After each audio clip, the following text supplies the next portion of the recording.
And we are back with another episode of the Doing All Right. You know, Dave Helman do them podcasts on his network. The host don't really scream and raise his voice like that. And they don't really fuss like talking about over there. You are back in the YouTube streets here on the Doing All Right. Dave Helman, you doing all right?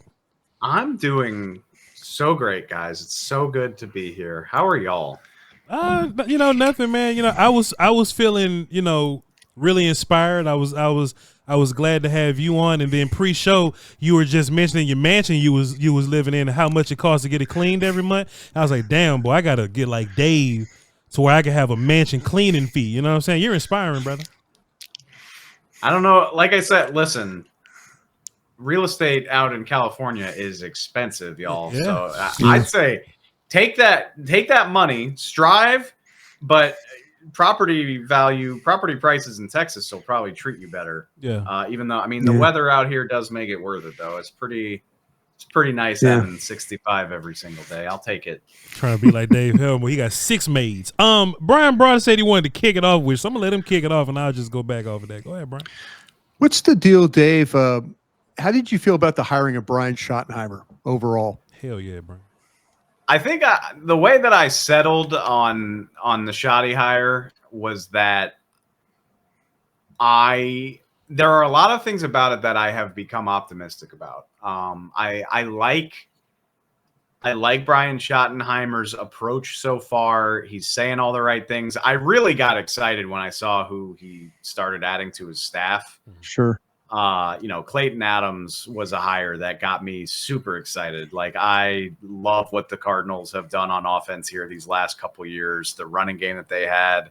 I thought back to when they beat the Cowboys in week 3 a couple seasons ago and how they were just running all over them. I was like, I can get on board with that. The defensive line coach from the Jets. When you talk about having the amount of pass rushers that the Jets have had over the years and the different ways they've gotten pressure, I really enjoyed that. So I like a lot of what Brian Schottenheimer has done is what I'm saying, but it doesn't change the fact that I thought the process sucked out loud. And that's my thing with the Cowboys is a lot of, they're going to be right sometimes, and they're right a lot of times. I would even say the process is not always clean getting there. And it doesn't sit right with me when we've talked about it. We talked about it with Jason Garrett too. Like the way that you dangle the existing head coach out there and there's all this uncertainty and it's basically like, well, Mike McCarthy could come back. He could get fired. Who the hell knows? And then all of a sudden it all blows up in your face. And after a very unexhaustive, unimpressive coaching search, the guy, and Bryan, you and I shared an office in the Star for a long time. I've wondered this a dozen times since it happened. How many steps do you think it is from Jerry's office to Brian Schottenheimer's old office? Oh, it's a couple hundred. A couple hundred. It's a long way. It's a long way in the scope of an office. The point I'm trying to make is the guy down the hall is the best guy. It's the best hire you could have made as the most visible, high-profile job. Brian Schottenheimer might be a great coach, but it will not be because the Cowboys handled the job search the right way, in my opinion, if that makes sense. I don't like the process, but there is a lot about Brian Schottenheimer that I can get on board with as a guy. Do you think they do these hires sometimes, Dave, out of the fact that the guy knows how things operate? Yes, absolutely. I think having experience with the unique structure of the Cowboys organization and the unique way that it works and the fact that the show never stops and the lights never turn off, all that type of stuff, I think it matters. Obviously it's not the only thing because Mike McCarthy came in, not only did he come in really unknown to the Joneses, but coming from a completely different sort of approach in Green Bay, but Mike McCarthy had that skin on the wall of having won a Super Bowl and had a bunch of contending teams that makes you overlook that. But yeah, if you can't get that slam dunk guy, a Bill Parcells or a Mike McCarthy who clearly has that pedigree, then yeah, I think the knowledge of how the Cowboys run their shop, I think it is an extremely big leg up for Jerry Jones. And I think it's why Bryan, it's a big part of why Brian Schottenheimer got hired. It's a big part of what was appealing to him about Jason Garrett. Yeah, I think it matters tremendously. Man, Dave Helman, let me just ask you a question, man. If you could go back into your time machine for a second, right? And think about the mindset you were in the Jason Garrett administration, right? And his big thing was the right kind of guy, like the right dude. We want to get the right dudes up in here. We want to get character up in here. And I'm asking you to go back in your bag for a second there, because a lot of people I felt like was sick of that. You know what I mean? Like they were sick of that right kind of guy rhetoric and narrative. You fast forward to Mike McCarthy, and you end up with a bunch of wrong kind of people on your team. You know what I mean? Some rappers, some gangsters, some lazy folk. And it seems like the right kind of guys is just a breath of fresh air now, David Helman. So if you could think back about where you were with the Garrett administration with the right kind of guy, and tell me kind of where you at now with it, if that makes sense. Isn't it funny how this all comes back around? And I laugh, and I'm not there every day. I'm not in the press conferences anymore. So it's easy for me to say this stuff from afar, but I kept hearing all of this guys who love football stuff. And it felt like the Cowboys were preaching it like it was this new philosophy. And I was like, guys, we've been doing this for a long time. What are we talking about? Sure. And what does it say? What does it say about the last 4 or 5 years that they are returning to this? What was the criteria under Mike McCarthy if being obsessed with football is this big new thing that I'm supposed to be impressed by? Because it gives me the impression that they didn't give a shit about that when Mike McCarthy was the head coach. I will say this, and I feel the same about it, because I didn't have a problem with it with Jason Garrett. And here's the thing is, Jason Garrett, he lacks all due respect to him, he's not the most charismatic guy. I think he would admit that. He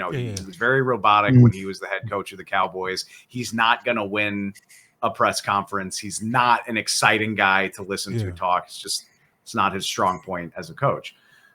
I'm okay with the message though, because even when Jason Garrett was the head coach, it's always been right kind of guy, football character, provided that you're good at football.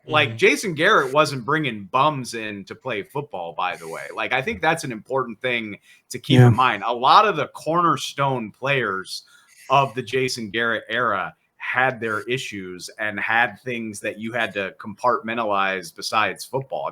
We all remember the various sagas with Zeke Elliott. We remember why Randy Gregory fell to pick number 60 in his draft. Yeah, they drafted a lot of Boy Scout type players as well. Byron Jones comes to mind. Sean Lee is in the dictionary next to the phrase right kind of guy. Yeah. But you had to be good at football too. That's always line one is, do you kick ass? And then we'll check the rest of these boxes as we go. And so I think it's a perfectly fine philosophy. I don't mind that the Cowboys did it then. I don't mind that they're back to doing it now. I'm just very curious what it says about the McCarthy era that they apparently didn't care as much the last 4 years. Yeah, well, you get a coach that's as lazy as the players they selected, then that's kind of where you're at, that kind of thing. But okay, let me, and again, Dave, I think that they are now talking about the rhetoric, the right kind of guys. Will McClay, I know you probably watched the press conference and saw Will talk about guys that love football. You know why they're saying this? Because the last 2 first rounds, they haven't drafted guys that love football. Yeah, that came to my mind too. They're getting kicked in the junk right now because of Mozzie Smith and Will McClay. I'm a big fan of Will McClay, but he stood in front of everybody in that draft room and sang the praises of why they needed to draft Mozzie Smith. And I think he did it for Dan Quinn. I think he drafted him for Dan Quinn. I think Will and Dan are very, very close, and I think he did it for that. But the last 2 drafts, their first round picks, there have been questions about whether those guys really love football. And I think it's more than right kind of guy. I think it's guys that are captains, glass eater. That's what they're looking for, because the last 2 guys haven't been that. I'm glad you brought that up, because that was the other thing when they were preaching all of that stuff over the course of draft weekend. The other thing that came to my mind was that soundbite from Mozzie during his rookie training camp, where I hate that shit. I don't like football. I like to hurt people. You a damn lie. You don't hurt shit. Go ahead, Dave. No, but it sounds like on the surface, you hear a D tackle say that, and you're like, oh yeah, that's a great quote. Like this guy's a badass. And then you kind of think about it, and you're like, ooh, but I probably want you to actually like football if I'm paying you this amount of money to be good at it. Right. Yeah, I think it's a very good point that it's probably a little bit of a course correction, and you're right. I still say that they're pretty similar, because in Jason Garrett world, the right kind of guy is a guy that is wired to compete and love football. But yeah, it certainly seems like they got away from that. I mean, I don't know Mozzie Smith. So I don't 100% know his level of dedication. Well, the same thing could be said about Tyler Guyton. Like I don't know the guy, but both of them pout, David. Both of them pout when it's time to work hard. Don't worry about it. I got you. Go ahead. It kind of seems like a course correction. And yeah, I think if you want to say they're looking for glass eaters who love football, that's fine. I guess the point I want to make is none of that stuff matters if you're not good at football. Right. Like you got to be good enough to be worth the pick before we're worried about how much you love the game of football. Me and Bryan, weeks going into this thing, we were just like, hey man, the Cowboys got to nail this draft. Like it's pressure to nail this draft, because the last couple drafts, they haven't been nailed. Like you're not getting a lot from those first and second round guys. Not just first, Bryan, but just like Kelvin Joseph is here, or like Sam Williams and like some of his whatever. You know what I'm saying? Like you really needed to hit on Tober for sure. If you want to take a I don't love football gangster gun under the seat, I sell dope out. You know what I mean? Take them in the fifth round or something. But they needed to nail these first few guys. And Dave, just on my show, I've been calling it I forgot what I called it, but just the idea of I don't believe what Guyton draft court. Guyton and Mozzie both said, "Oh, I just like to hit people. I just like to hurt people." But man, that's not what your film said. You know what I'm saying? But when you watch these kids, you watch Booker or Donovan or Revel. If you watch them, you listen to them talk. You listen to other people talk about them. You listen to coaches text Bryan secretly and talk about him. Like it's all checking out with those guys. When Mozzie came out and said, "Oh, I'm XYZ," nobody texts Bryan and say, "Oh yeah, Mozzie's telling the truth right there." You see what I'm saying? So I'm thinking maybe, and it could be dirty macking, maybe, right? But just Schottenheimer selling to Jerry, man, I never would have drafted Boss Man Fat Man. I never would have did X. I never would have done this. And maybe now that's why they're going so hard on right kind of guy. And maybe that's why it's so fresh and brand new to us, because you got right guys, but these dudes whoop ass on film as well, to your point, Dave. I really hope you're right. And it's funny. It's hard to decide how you feel about this, because I really love what the Cowboys did in the draft, right? And I think most people that pay attention to the draft liked what they did. But at the end of the day, what that really means is they drafted guys that we know and that we like, and guys that weren't supposed to be there. Donovan Izaraku wasn't supposed to be there, and Chavon Ravel wasn't supposed to be there. So it's easy to like that, But at the same time, even if we can't guarantee that these picks are going to pan out 2 weeks after the draft, I just, going back to the word process, I like the word process so much more, because I remember in 2021 when, lo and behold, Kelvin Joseph was the best player available after they didn't get their cornerback in the first round. And to a man, everybody was like, that's bullshit, guys. But you got wiped out at corner in the first round and you're panicking a little bit here. And it doesn't feel like they did that this year, taking an edge rusher, which I'm not saying it's not a position of need, but it's not the 5-alarm fire that some other positions are.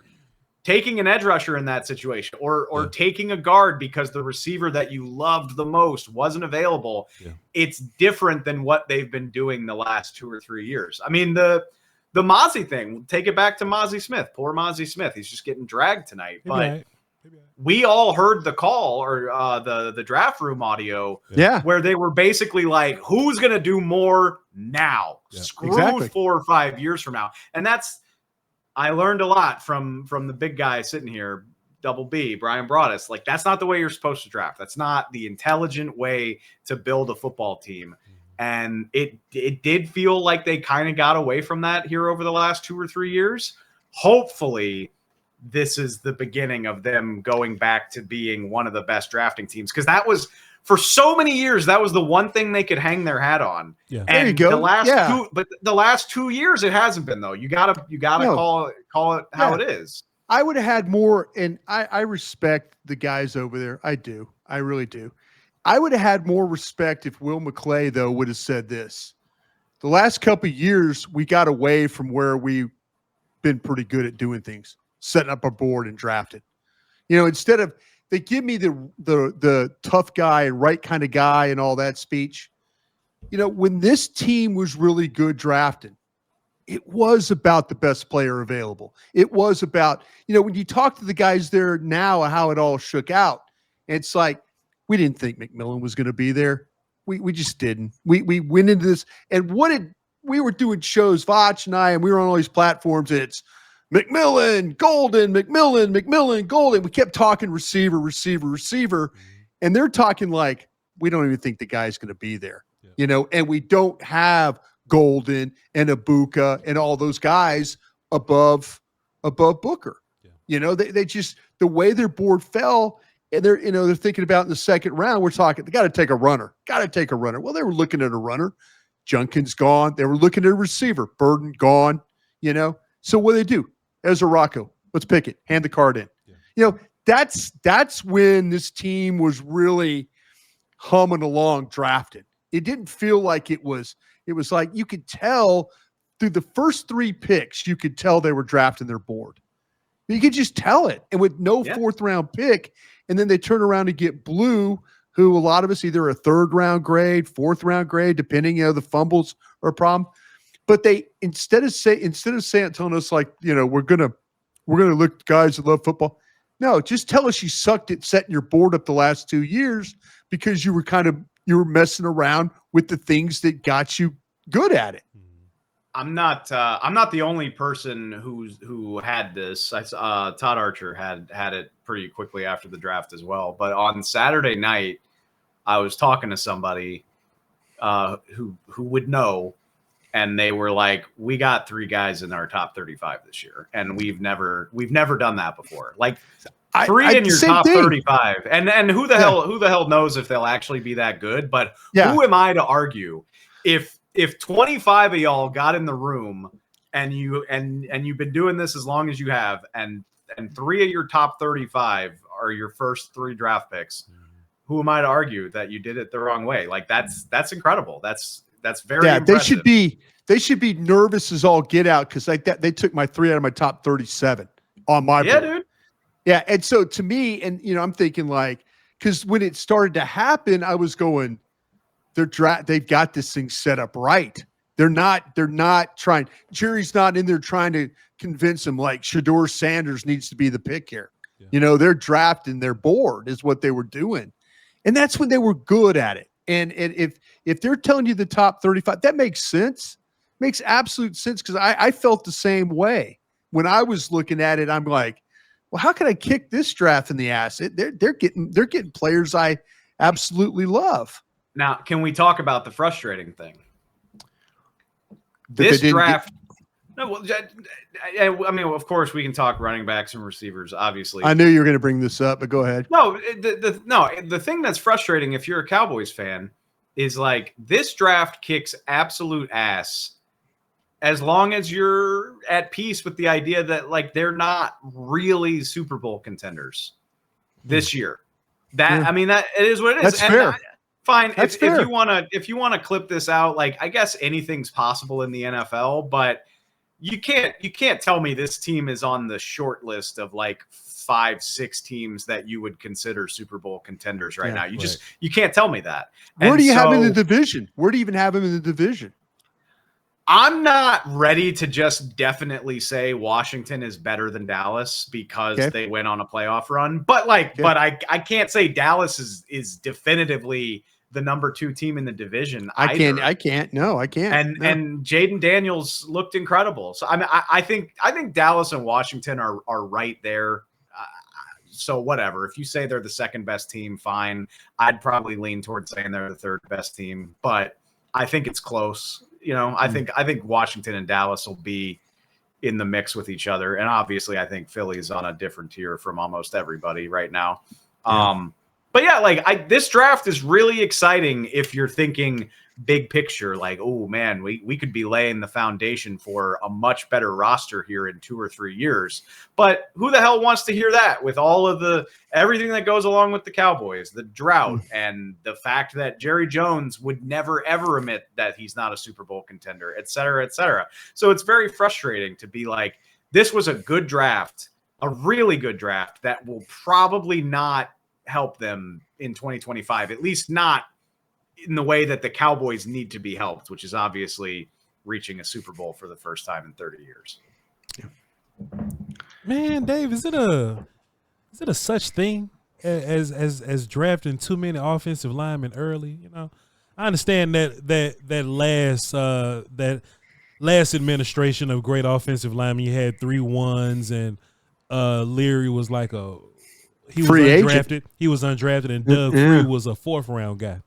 And you kind of got 3 firsts now. You got a 3rd, and you got an undrafted guy, Dave. But there was a lot of pushback with the idea that the Cowboys should be drafting O-line here, whether Hoffman was at right guard or not. It was it's just too much on O-line. Dave, have you ever thought that maybe it's just too much to be taking offensive linemen, or you was we have a need at right guard, so I'll take it? I'm formulating an old man take. Can I share my old man take? Say what you want, dog. This your show, please, man. Please. I'm getting, and I don't even know if I'm right. I don't know if I'm right. I certainly don't have the stats to back me up. I'm getting a little tired of hearing you can't build a team this way because look at X, X, and X. Look at all these teams that did it this way.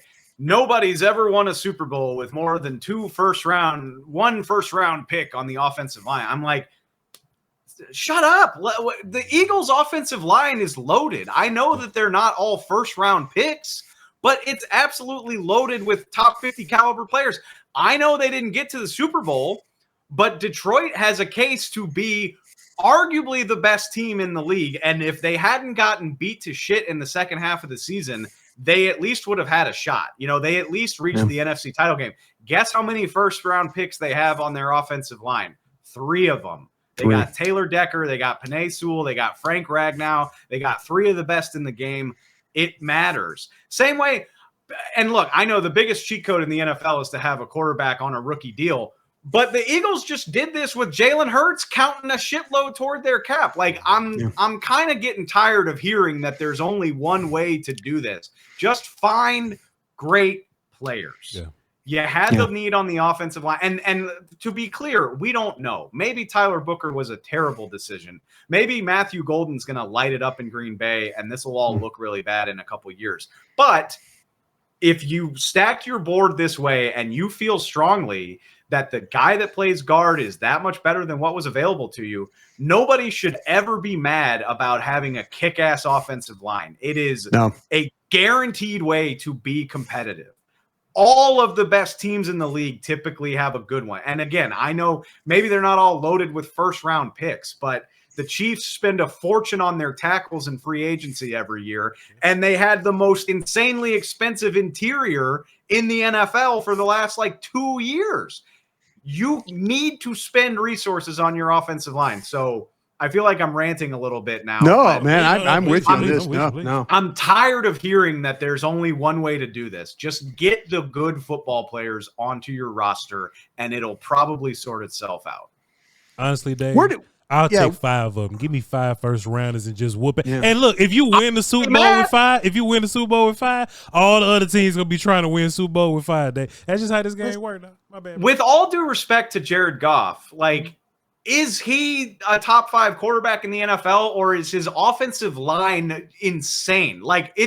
it's weird, and the Eagles deserve mention here too. But like when you watch the Lions play, their offensive line actually looks like a weapon in the ways that you can use it. Like they can get out in space, they can move, they can misdirect. You can use Penei Sewell to do a whole bunch of goofy stuff. It's actually a weapon in the ways that you can use it. And when it's all clicking, you can roll over 75% of the teams in the league. That sounds awfully appealing to me. I'm A-okay with it. Go ahead, bro. Is the play caller not there anymore going to kill them for all that creativity that you talked about? I don't know. I mean, it's something you have to think about. But I'd like to think that the guy you can adapt to whoever you have. Yeah. Well, I can't think of the guy's name, but the guy that they hired to replace Ben Johnson, was there with Ben. So you would hope that it's a guy that learned well. I mean, it does matter. It absolutely matters because the Eagles fell apart after they lost the play callers from the team that lost the Super Bowl. But guess what? They brought in 2 new guys who knew what they were doing, and then they won the Super Bowl. Because if you have the talent, then I think it's a hell of a lot easier to find the coaches than the talent. That's just my opinion. Dave, did they mess up with the running back situation for this football team, the Cowboys? No, I don't think so. I mean, there were some guys that I would have been excited to see them land, but again, could a Rico Dowdle signing with a pairing of blue or that kind, did they mess it up that way? I was bummed when I saw what Rico got because I know I kind of was too. Didn't Rico basically get what Miles Sanders got, or wasn't it close? $3 million. Very close. Yeah, close. Yeah. Yeah, I would have liked to have Rico back, but I don't know. I would have paired him with Blue. Severe? Yeah, I would have paired him with Blue. I think would have been something because I was hunting something late. I'm interested to see if Williams can come back.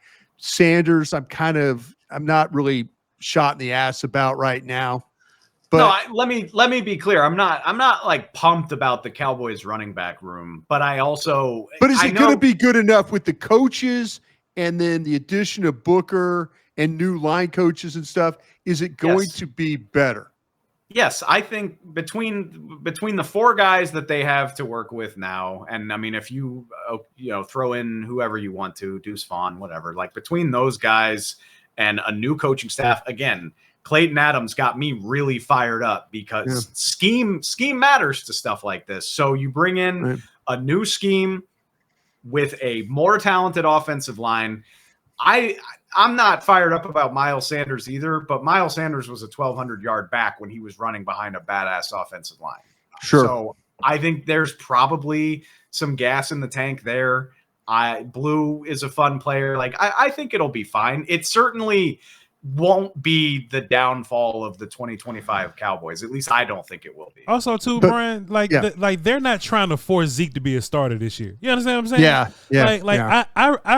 I really think that Williams and Blue are better than what you had in Zeke, and the jury's out on Sanders. We'll see, but it was clear as day that Rico was the better running back than Zeke, and we would see that Zeke was resting in the preseason. He was sitting. He was chilling. He wasn't taking handoffs at practice at all. That. I trust me. I didn't, Dave. It pissed me off. And so they were really taking the better dude off the field to force Zeke out there. I think as long as they're not doing stuff like that, Bryan, I think you can be much better as a running team. Because think about it, even Rico's an undrafted guy that didn't get all the carries that he should have gotten, and he still was a 1,000-yard rusher. You can have a good rushing attack with Williams and Blue and Sanders in them. Let me ask y'all this. This is something I've been thinking about, and I haven't done any shows or anything. I haven't had a chance to talk about it. But is this recency bias on my part because of what happened with Derrick Henry, or am I wrong to be very intrigued by what Nick Chubb's got going on? I know, old running backs coming off of injury scare me. Yeah. But I can't help but see Nick Chubb doing hurdles and deadlifting 400 freaking pounds, and considering what their running back room looks like, if Nick Chubb wanted to sign up for 3 or 4 mil with some performance incentives, I'm all in. I would be excited by that. I'm going to give you a choice, David. I'm going to give you a choice. You can either have Nick Chubb or take your pick of what receivers on the street right now. I still think I gotta go. Well, I mean, the options on the street at receiver for me, it's Amari or nothing really. Like I don't know what else is out there that really gets me Keenan excited. Allen. I don't know. I was trying to maybe okay. And Keenan Allen is a really you know him. We would all agree that the Cowboys offense needs juice, right? Yeah. Agreed. It needs speed.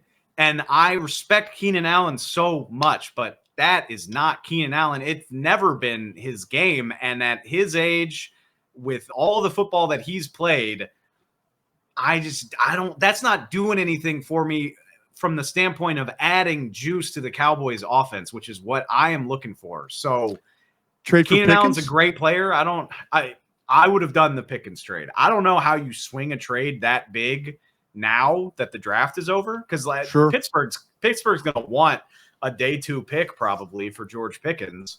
And now that they got to wait till next year, I don't know what the incentive is. I'm very happy with the Cowboys draft haul. And now that we see what it is, I think I would have done it this way. But if you told me I could have had Pickens for the 3rd rounder on Friday morning, I probably would have done it. Bryan, I think in that case that you just gave us right there, I think you have to go wide receiver. And yeah, they're not they're not juice guys necessarily, but they're better than Tolbert guys. Is just that's just where we at right now. And plus, I got a little more faith in the running back room now, and the running back room ain't great neither. But I got a little more faith in Williams and Blue than I do, and we just talking about wide receiver 2 right now, than I do Mingo and Tolbert or whatever. CD's gonna be fine, but he can't do it by himself. Go ahead. Upgrading the receiver room matters more to me than upgrading the running back room. But I won't be surprised if Nick Chubb has a better season than any of the running backs that are. Oh, I think you might be right about that. But you're okay with Cooper? You're okay with Amari Cooper then? If they wanted to bring him back? Yeah.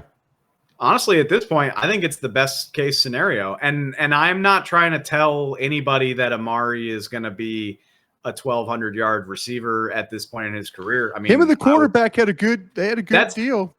He was productive the first 2 years he was out of Dallas. Like he was 1,000-yard receiver for Cleveland, and they didn't even always have a settled quarterback position. Right. Last year, he gets traded, he gets hurt. He was playing with abysmal quarterback play for the first 8 weeks of last season. So I still think Amari can be a productive receiver, especially with a quarterback he already knows, with CeeDee Lamb being the number 1 now. Amari was the number 1 when they first were together. Now it's the other way around. I think it's the best case scenario, short of Dallas actually swinging some sort of big trade, which people keep talking about it. And I've heard whispers, I've had multiple people tell me oh, they're looking at some things. See, I asked a couple of questions here. I sent a couple of texts out hey, you still hunting receivers? And didn't hear anything back. And to me, that's the sign we don't want to say anything about this right now, kind of a deal. Let me ask you this, David, real quick. You were living in the building when Amari Cooper was here. Yep. Everything you think water under the bridge kind of a situation. I mean, it didn't go very swimmingly at the end for Amari Cooper, but you were there. You were reporting it. A lot of relationships sour in football, and it's usually nothing that money and winning football games can't solve. I don't think things were good at the end, and I think that is a part of why Amari got traded for a bag of chips. But if they make him a good offer money-wise to come in, and he's going to have targets in the offense, and he's working with a quarterback that he likes and respects and has played well with, I don't think it's the type of thing that would prevent it from getting done, I guess. If that's although I bet the Cowboys would rather pursue some other options, and that's probably why he's not already here, But if it comes down to it, I think it's plausible. What's your expectations of Jake Ferguson? That's a good question. It sounds bad to say that I don't have any, We've kind of fallen off that, haven't we, a little bit? Well, last year was just such a bummer, and that's not to say that he can't get it back on track. But I mean, this time last year, I was thinking about this the other day. This time last year, I was telling anybody who would listen that I thought top 5. Ferguson, I was like, this dude's going to be on the short list of like best young tight ends in the game by the end of this coming season. And I said it to anybody who would listen. I was like, yes, the offense isn't good enough. They don't have enough players, but if you're looking for a reason to be optimistic, it's Jake Ferguson. And obviously that really didn't come to fruition. So yeah, I'm a little disillusioned. But I guess the flip side of that is, and this sounds mean, but I'm going to step out on a limb and say, like, it can't be a whole hell of a lot worse than it was last year. And obviously, and you get Dak back, everybody's going to play better with a franchise quarterback. So I'm not banking on it the way that I was a year ago, I guess, but I'm not ruling out that he can get back on track either. Speaking of Dak, you did such a great job on Fox on the broadcast. They're always talking about fighting for my life. Well, you were fighting for your life, but you did it in a really nice way. How hard was that on a daily basis, Dave? I mean, seriously, and I know you like the people you work with. Talking about the show with how hard, Shady and with the Speak Up, right? Mason Taylor on TV. Okay, go ahead. Yeah, speak. How hard? I mean, you were defending. You were not only defending Dak, but you were bringing knowledge every day to a program that needed that type of direction. How hard was that to show up every day, put some makeup on, and have to deal with that? You know what's crazy, Brian? And like you know me. I mean, we worked in the building. We got a lot of relationships. There's a lot of reasons. There's a lot of people at the Cowboys that I'd like to see get wins. From players to executives. I'm with you on that. Yeah, but I'm with you on that. You would agree with me. Like I've never identified as a Cowboy fan. Never. And you know as well as I do that like doing the job sort of changes the way that you watch the games. But that season that I was doing the show is the most I've ever felt like a Cowboy fan because and it was pure self-preservation where I was like, you were fighting your ass off every day. Don't make me go in there on a Monday after you piss down your leg and make me look like a fool. Like, please give me something to work with. I have never been, I think the most upset I've ever been about a Cowboys loss, just on a personal level. It wasn't not a playoff game, none of that stuff. It was the Jacksonville overtime pick six. The pick six. Yeah. Pick six. Where it bounces off Noah's shoulder pads and they lose the game. And like they were leading by like 14 points or something at one point in the game. And I just remember I was like, tomorrow's going to be like the worst day of my life. Like I'm going to have to go in there and listen to a bunch of people tell me that Dak Prescott sucks because Noah Brown couldn't haul in a catchable slant. It was brutal. And so it was ironic that the year I was doing that show was the year that every fifth Dak Prescott pass bounced was going off someone's shoulder or hands. Yeah. He threw like 14 picks and probably 8 of them were not his fault, but that's football for you. God, that was I was fighting for my life, Brian. That's what I was doing. No, man. I mean, Dave, you're one of the best when it came to fight. That's why I love working with you because every day you'll fight for your life. I mean, seriously. But I admired you even more for going in there and bringing up facts, not just like these players sometimes show up and they don't work at it. They don't really watch it. They don't dig in on it, and then they're fighting you and you're like, I'm like, damn it, Dave, you're better than this. You're about to put them to sleep on this one. Another thing I've noticed is funny because when I was working at .com doing strictly Cowboys media with you, a lot of people viewed me as like a hater. Like I always had something negative to say. I didn't back the Cowboys. I'm not a Cowboys fan. And I had this like hater perception from a lot of people. And then I went to speak and I became like the Cowboys lover, where like, Dave just loves the Cowboys. Dave loves Dak Prescott, blah, blah, blah. I was like, all right, I must be doing something right, I think, if people think I am both a Cowboys hater and a Cowboys lover. Like, I think I'm doing okay if I'm making everybody mad equally. So that was another lesson that I took away from that. Man, Dave, I got one more, man. Just want you to put your thinking cap on for this one and just listen to me real good when I talk about this one, Dave. And Bryan, you can chime in too, if you want to. Man, by two. Did you use your fancy pen to write down a question? Yes, sir. I used my fountain pen, my fancy fountain pen. Oh, wow! You're calling me? You're talking about my mansion when you got a pen that looks like that? I wear suits to work now. I wear tailored clothing to work now, Dave. We coming up. Hey, Dave. He came to the draft. He had 4 suits. It was like I was working with a mafia boss, kind of thing. Voch's blow up is one of my favorite storylines of the last couple of years. Well, he's got this Mont Blanc pin he just showed you, right? But he brought a throwing pin. He didn't want to throw his good pin, so he brought during the draft you got to throw your pin. So he brought a throwing pin and kept the really good pin. Guy's a pro. You don't want to throw. You're not trying to throw the fountain pen. Yeah, throw the 20-cent Bic pin. That's what he did. He had 2 pins. My man showed up the draft with like a $2,000 suit and 2 pins. I brought paper and didn't have shit to write down, but I was gonna bring this damn pen. I didn't write nothing down. I was just whatever. But man, David Helman, please go ahead. Please. Who was your pen throw? My pen throw, my fake pen throw was Michael Williams. Right before the Cowboys went, I was not a fan. Ooh. I was not a fan of and I think me and you had this conversation on the last draft thing that we did, man. But I'm just not a fan of. I got to teach you how to pass rush. That's why I like Donovan so much. He's 16 and a half sack guy, 20 tackle for loss guy, 60 pressure guy right now. I got to teach Michael how to pass rush. You crazy? You know what I mean? So when they picked him, I tossed the damn pen with excitement.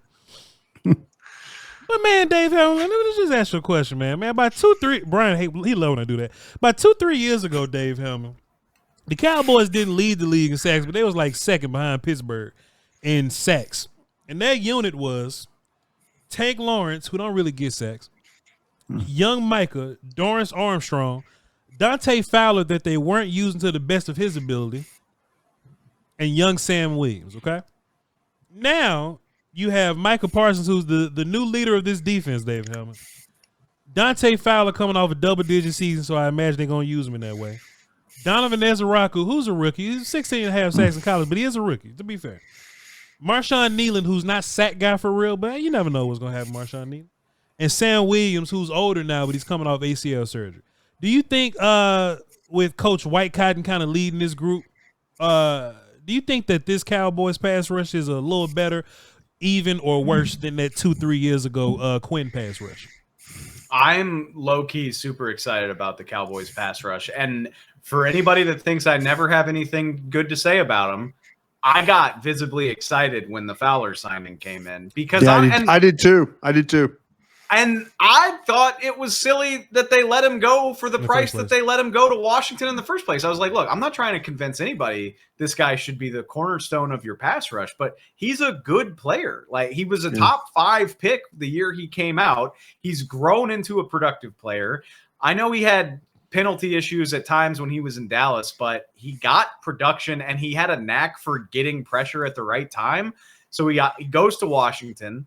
Was phenomenal. I thought that was a great signing, and it made me feel so much better about the floor of the Cowboys pass rush, because I was like, look, Sam Williams is a talented guy. We haven't seen him put it all together. He's coming off of an injury. Marshawn Nealon, I would agree with Voch. I don't know that that's a guy that you're really looking for to scream around the edge anyway, but he showed flashes of solid play before he got hurt last year. But again, he's hurt. You haven't seen him do it. So if they had rolled into the season with it being Micah and the We Hope So's, I really would have hated that. But instead, they recognized that. They spent a not a huge amount of money by pass rusher standards, but like they spent a not insignificant amount of money on bringing Fowler back. And I just think that raises the floor of everything, where you don't have to lean on hopeful players to be major contributors. Then you add Ezeraku, and I know maybe not everybody loves him. I saw some people talking about like his athleticism and his strength. They wrong. I agree. Him and Mike Green are the two that been the best. Carter, Mike Green, and Ezeraku are the best benders in the thing. If the guy looks like he can run down the curb on the sidewalk without losing his balance, I'm in. Bingo. I don't care. Yeah. And I know I'm not always going to be right. I know that bend isn't everything, but there aren't that many dudes who can do that. Bend doesn't. You're right. I'm going for the 3-cone. I see that the 3-cone is incredible. I'm intrigued. So put that guy on my team and see what we can do. And again, I talked about the coaching staff being exciting. You got White Cotton here from New York, where they churned out pass rushers. They had more than they knew what to do with for a couple of years there. I'm really excited about that. So I don't know that you can say it's like a top tier, whatever, like top handful of pass rushes in the league, but I think it could be very, very good. And it is something that I'm excited about for this Cowboys team. Yeah, man, you had Osa and Demo. It'll be cool down the line. One more thing, Dave, please, if you don't mind, because we ain't talked to you in a long time, Dave. Just one quick last thing we're going to leave. Of course. I don't think I've heard you talk about this Tank Lawrence versus Micah Parsons saga that went down on the internets and all that little nonsense. And Cowboys need leadership, of course. You know what I'm saying? You had some offensive linemen retire. Jordan Lewis, who was a big leader, dipped out of there. Tank, who was a leader, he dipped out of there. What do you make of that little nonsense that they had on the internet? And can leadership really affect the whole defense in that way? That the way that Tank and Jordan Lewis leads isn't the way that Micah and Diggs would lead. So now that they're going, we get to lead our way. So defense will be better because of that. Like, what do you think of that whole thing, Dave? I feel a little less qualified on this than I used to, just because I'm not in the locker room every day. And that does matter. Like when you're on the beat, you're in the locker room like 5 days a week. I almost called you a coward. I almost called you a coward. No, I mean, I'll answer the question. I'm just trying to provide the context that I covered Micah for one season. So everything that I know about Micah is either stuff I'm seeing on the internet or stuff I've heard from other people. I don't have any of my own experience to inform me on this. I will just say DeMarcus Lawrence is, for lack of a better term, a free spirit. I mean, you're going to get what you're going to get. He was never afraid to speak into a microphone. I think a lot of times his quotes sounded better than the reality, in my opinion, where it's like he's going to give you a great quote and maybe all of the minutia is not going to be as good as what the quote sounds like. Phenomenal player, obviously, don't get me wrong, but like I'm talking about like a 7 days out of the week leader, presence in the locker room. I think that's a fair thing to say about DeMarcus. I was completely unsurprised by what Tank said, because that's who he's always been. He's the type of guy, like, you love to hear stuff like that when they're on your team and you hate to hear it when they're not. Like Cowboys fans loved the type of shit that DeMarcus said, even though sometimes you were like, did that really need to be said? Like, did you really need to gas up the other team or say that everybody's the enemy, or like whatever it was. So it was classic DeMarcus. I'm curious to see. I assume Micah and DeMarcus's approaches are very different.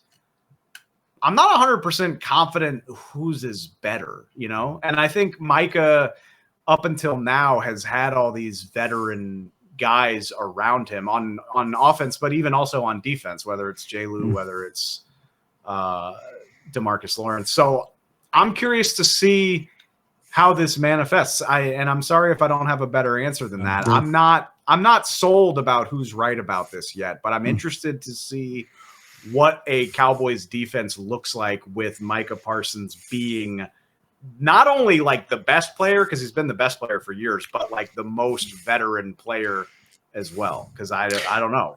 Something real fun is gonna happen in like 2 years where there's these old players that they're trying to force to be leaders just because they need leaders and they older. They're going to run into these young dudes that's naturally leaders.